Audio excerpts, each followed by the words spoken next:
ఈ రోజే సబ్స్క్రైబ్ చేయండి మీ ఫేవరెట్ షోస్ చూడండి. మనోడు మంచి మిమిక్రీ ఆర్టిస్ట్. ఏ మాత్రం అనుమానం రాకుండా యాసతో నమ్మిచ్చేశాడు. అయినా బంగారం, నువ్వు ఇలాంటి స్కెచ్లు కూడా వేస్తావని నేను అసలు ఊహించలేదు తెలుసా. అయినా నీ ముందు చూపుకి హ్యాట్స్ ఆఫ్. ఇప్పుడైతే గండ నుంచి బయటపడ్డాం గాని ఫ్యూచర్లో వాడు దొరికాడంటే మాత్రం మన పేరు ఖచ్చితంగా బయటపెడతాడు. అప్పుడేం చేస్తాం? అలాంటి పరిస్థితిని రానివ్వను. ఏం చేస్తావు? దానికో పరిష్కారం ఉంది. ఏంటిది? చెప్తానుండు.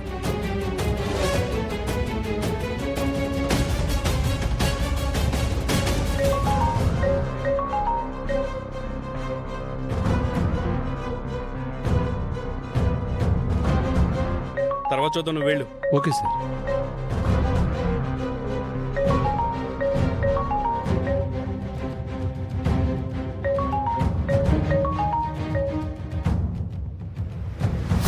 చెప్పండి. ఏం చేస్తున్నారు? ఏమి లేదు, ఏవో పాత ఫైల్స్ ఉంటే చూసుకుంటున్నాను. పర్వాలేదు, చెప్పండి. వికాస్ గాడి వలన నా మెడకి పెద్ద ప్రాబ్లం చుట్టుకునేలా ఉంది. వాడు శ్రీకర్ కంట్లోనే కాదు, అవని సత్య వాళ్ల కంట్లో కూడా పడినప్పటి నుంచి నా కంటికి కొనుక్కులేనంత టెన్షన్ అయిపోయింది. అందుకే నేనొక నిర్ణయం తీసుకున్నాను. అది మీరు అమలు చేయాలి. ఏం చేయమంటారు? వాడు బయటికొచ్చి అవని వాళ్ళకి దొరికాడంటే నాతో పాటు మీరు కూడా దొరికిపోతారు. ఇప్పుడు మనం ప్రాబ్లం గురించి డిస్కస్ చేసుకోవడం వల్ల ఉపయోగం లేదు. సొల్యూషన్ గురించి డిస్కస్ చేసుకుందాం. వికాస్ని ఏం చేయమంటారో చెప్పండి. వికాస్ గురించి ఎవరితో మాట్లాడుతున్నాడు? వాణ్ణి ఎన్కౌంటర్ చేసేయండి.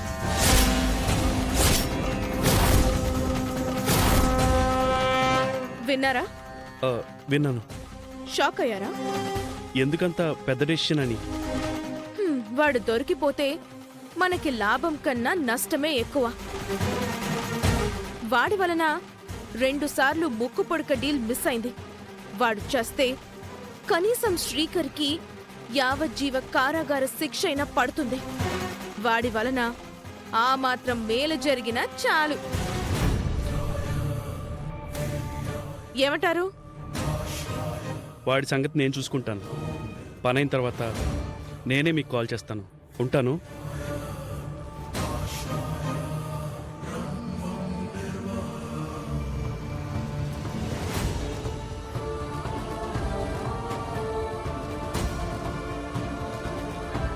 ఏమైంది?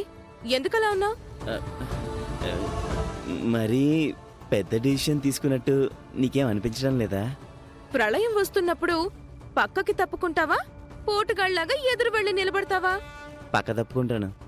ప్రమాదం వచ్చినప్పుడు కూడా అలాగే పక్కకి తప్పుకోవాలి.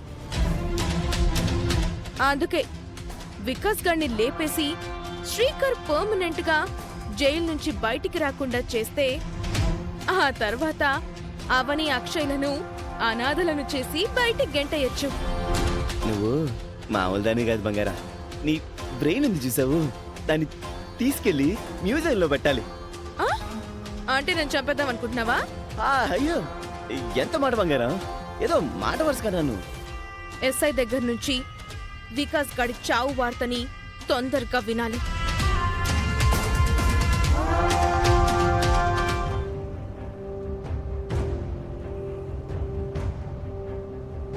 అవని, ఏం ఆలోచిస్తున్నావు? కాలం విలువ, మనకి అత్యంత ఇష్టమైన మనుషులు ప్రమాదంలో ఉన్నప్పుడు ఇంకా బాగా తెలుస్తుంది కదా సత్య. కోర్టులో మనం 48 గంటల గడువు అడిగాం. 24 గంటలు గడిచిపోయాయి. అదే భయంగా ఉంది. మిగిలిన సమయంలో మనం వికాస్ని పట్టుకుని కోర్టులో సబ్మిట్ చేయాలి. అదే పనిలో ఉన్నాం కదా. మరో 24 గంటలంటే తక్కువ సమయం ఏం కాదు. You don't worry. ఎలాగైనా వికాస్ని పట్టుకుందాం.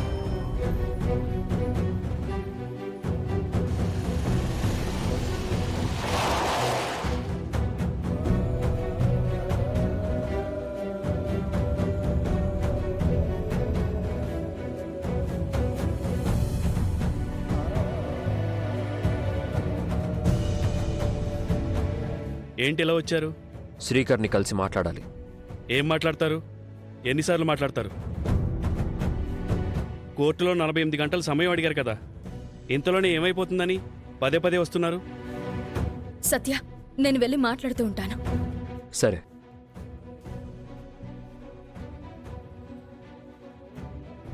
ఈ కేసులో మీరు అనవసరంగా ఇన్వాల్వ్ అవుతున్నారు లాయర్ గారు. తర్వాత మీరే రిస్క్ తీసుకోవాల్సి ఉంటుంది. నా ఫ్రెండ్ కోసం నేను ఎంత రిస్క్ తీసుకోవడానికైనా సిద్ధంగా ఉన్నాను. బావా, అవని, నువ్వు ధైర్యంగా ఉండు. వికాస్ గురించి మేము చాలా సీరియస్ గా వెతుకుతున్నాం.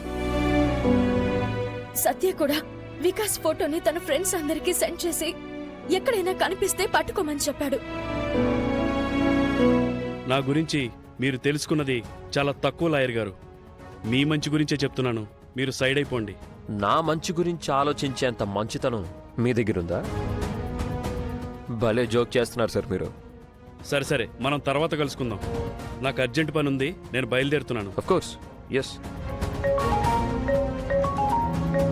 హలో, చెప్పండి.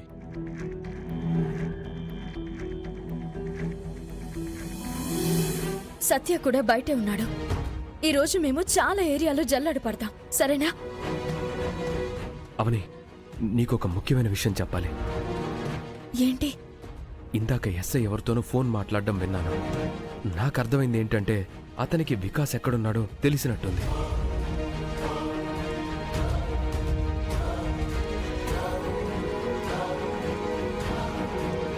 వికాస్ని చంపడానికి బయలుదేరినట్టు అనిపించింది.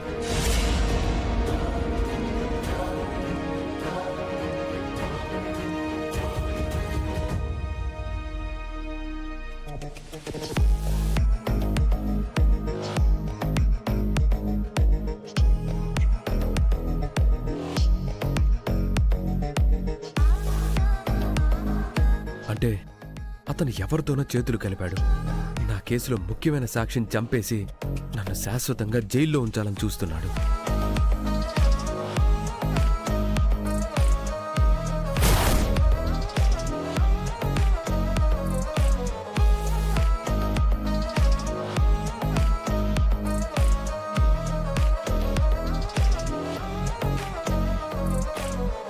ఓకే సార్, నేను టైం వీల్ చేసుకుని వచ్చి కలుస్తాను.